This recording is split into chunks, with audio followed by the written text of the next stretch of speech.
Ubezpieczenia i kredyty od A do Z. Sławomir Wojciechowski, Kraśnik, ulica Urzędowska 351, Autokomis, telefon 600 968 157. Seminarium informacyjno-rekrutacyjne inaugurujące realizację projektu budowania nowoczesnego sektora ekonomii społecznej na terenie województwa lubelskiego odbyło się 26 kwietnia w kraśnickiej restauracji. Seminarium otworzył prezes Zarządu Fundacji Rozwoju Lubelszczyzny Henryk Łucjan, który przywitał przybyłych gości. Przybliżył również działalność i cel fundacji.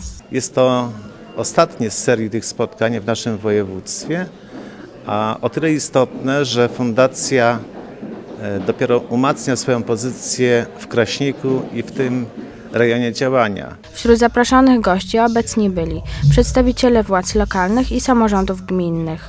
Podczas spotkania eksperci przybliżyli zagadnienia związane z sektorem ekonomii społecznej, doradzili, w jaki sposób można zdobyć pieniądze na rozpoczęcie działalności, przedstawili również specyfikę realizowanego projektu, jego zakres oddziaływania i ofertę. Projekt budowanie nowoczesnego sektora ekonomii społecznej na terenie województwa lubelskiego jest realizowany od 1 stycznia bieżącego roku na terenie miasta Zamościa.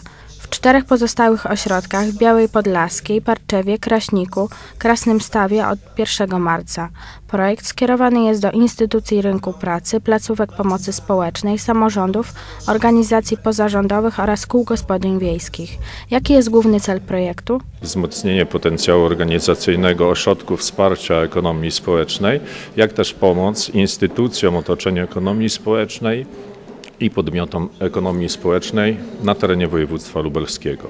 Po przeprowadzonych działaniach można zauważyć, że Fundacja Rozwoju Lubelszczyzny zamierza bardzo poważnie wejść w sektor ekonomii społecznej, która ułatwi powrócić osobom na rynek pracy.